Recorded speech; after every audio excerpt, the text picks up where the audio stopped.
To commemorate this anniversary, the House of Representatives passed just this week our measure that directs the Secretary of the Navy to finally exonerate the Port Chicago 50.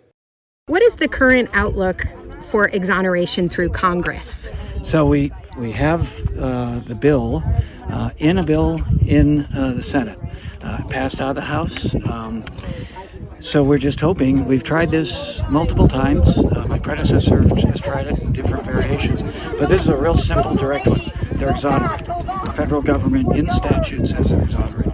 So where Senator Padilla and Senator Feinstein, as California's representatives, are working diligently to keep it in the bill when it's approved and will go for the president's signature. This bill is the defense reauthorization bill that's allowed by our process in the parliamentarian because it involves the Defense Department acknowledging their mistake. So we're hopeful. Having said that, we just have to stay after it because we've been through this before, and unfortunately there are people who don't agree with us. There is much talk recently about the orders to load munitions and how the unsafe conditions were actually below federally mandated safety standards.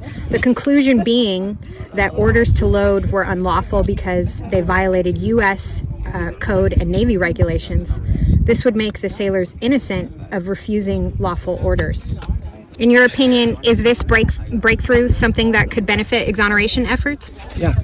So it was an unlawful order even then. And unfortunately, these sailors didn't have the ability to question that order, and they were condemned for it.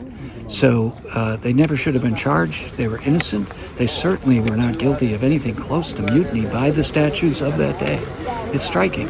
And you know, Thurgood Marshall, as a private citizen from the NAACP, said this when he came to defend them and give them advice. So it's just an extreme example of, unfortunately, but we've got to be honest about this, about the history of racism in this country right here in the Bay Area. So that's part of our initiative here, is a great country should acknowledge its mistakes. And this was a huge mistake. And if we're going to, as Justice Marshall said before he was Supreme Court Justice, in another case said, he's here to defend not just people like this. He's here to defend the spirit and the letter of the law in our founding documents, in the Constitution and the Declaration of Independence. So that's what exonerating the Port Chicago 50 is about, is acknowledging that people ignored the statute. This was racist, and we're acknowledging that happened. And that's how we heal from those things as a great country.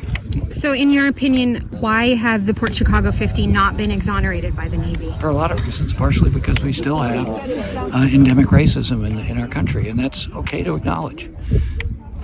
It's not okay that it happens, but it's a healthy way to approach people.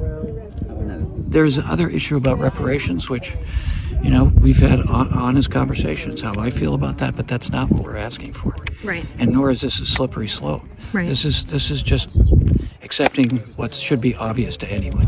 They never should have been charged in the first place.